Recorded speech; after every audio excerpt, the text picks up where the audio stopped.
y'all, it's the Bearded Thrift Machine. Today we're over 20 what sold for me on eBay. Stay tuned.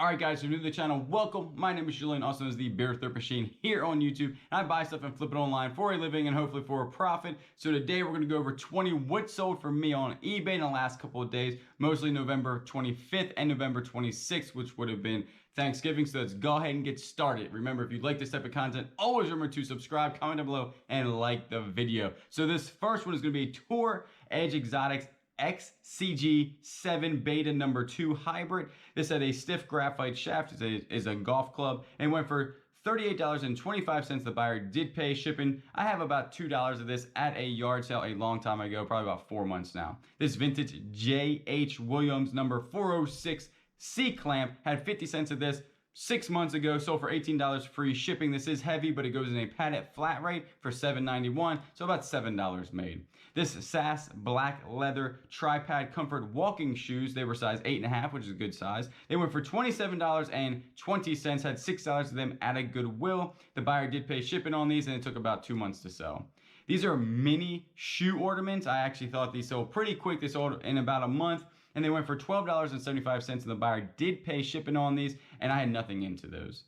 These ADW 2000 aerodynamic 3 and 5 wood, these both sold for $17. The buyer did pay shipping. I have $6 for these, so not a lot of money made here, and they did take 6 months to sell.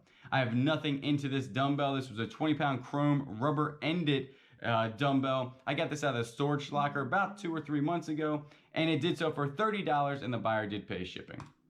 This is a Texas TI-34 calculator. This did sell for $6, and the buyer did pay shipping. This was a storage unit find, so nothing into it at that time, so about 2 months to sell. This one right here are going to be Moto Max die-cast models. These are also in the storage unit, so I have nothing into them, so 2 months to sell on these, but they only sold for $9.35, and the buyer did pay shipping. This is a distressed 2006 Anthill Pink Floyd full zip hoodie size medium. This did sell for $22, and the buyer did pay shipping. I bought this for $5 not that long ago at the Salvation Army, maybe 3 weeks, and it sold fairly quickly. This is a Pen Power Stick. Now this one did sell for a little bit less because it had been repaired and shortened a little bit, so I had to put that in the description obviously. So it only sold for $32, and the buyer did pay shipping, but if you find a good Pen Power Stick, they usually go for 50, 60 bucks. As I put on my Instagram, I had a ton of Wiis. I had 3 Wii consoles, but they were pretty beat up. And one guy wanted to buy all of them. So he did. He bought the first 2, and they weren't complete sets either. One was just a console, one just had the power cord, and one had maybe one controller. And one set sold for $70 plus shipping. And then he bought this one right here, and you can tell it's not in good condition at all. It's missing part of its plating, and had a crack in it and stuff, but it still did work, and he bought this one for $20 plus shipping. This is a Starbucks coffee mug, obviously, and it's a Pittsburgh You Are Here collection, 2013. This one sold for $10.99, and the buyer did pay shipping. This one right here is a Adams Tight Lies Strong 7 right-handed golf club. Did sell for $19, and the buyer did pay shipping on this. And it only took about 3 months to sell, and I have $3 at a Goodwill. This I've had forever, so I let it go cheap. This was a Wrangler 20X men's brown hat. I got an offer for $5, and I took it. They did pay shipping. I have $1 at that at the Goodwill. I've had that thing for maybe 8 months.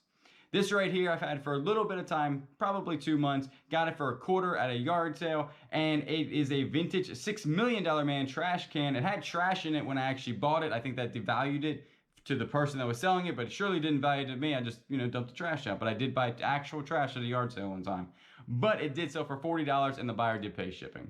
I bought a whole bunch of watches the other day on shopgowill.com. It was kind of a bust, so this is part of that lot. I'm just trying to make my money back at this point. This was 5 watches, non-working. They sold for $10.50, and the buyer did pay shipping. These Vasque boots, these things are pretty good. If you find them, I'd pick them up, comp them out, do something, because these things do sell well. This was a return, and then I put them on again, and they sold almost immediately. So these were a pair of Vasque Gore-Tex hiking boots. They sold for $30. The buyer did pay shipping. This I got for free from a friend. This is a U.S. Navy scrapbook. It sold for $15, and the buyer paid shipping. Didn't take that long to sell, probably about a couple weeks. These right here are those massagers, and they're really, whenever I pick a massager up, that usually sells fairly quickly. This one had the heat, and it also had all the attachments, but the red attachments were cracked. I put that inside the description, and it still sold for $24. The buyer did pay shipping. I picked that up for $5 at a Goodwill only about a couple weeks ago. Those massagers usually always work, and I always pick them up, and know that some of those heads on them do crack, and you need to go ahead and look at those. And they do have like ones that are different. They do have heated ones, not heated ones, but they all sell for me. So right there, that was a really fast 20 would sold for me in the last couple of days. If you can go out there and get these items pretty cheap, I know you can make some profit on places like eBay, Mercari, Poshmark, or wherever it is that you want to sell, Facebook Marketplace. So if you like this type of content, always remember to subscribe, comment down below, and like the video so you know I'll catch you on the next one.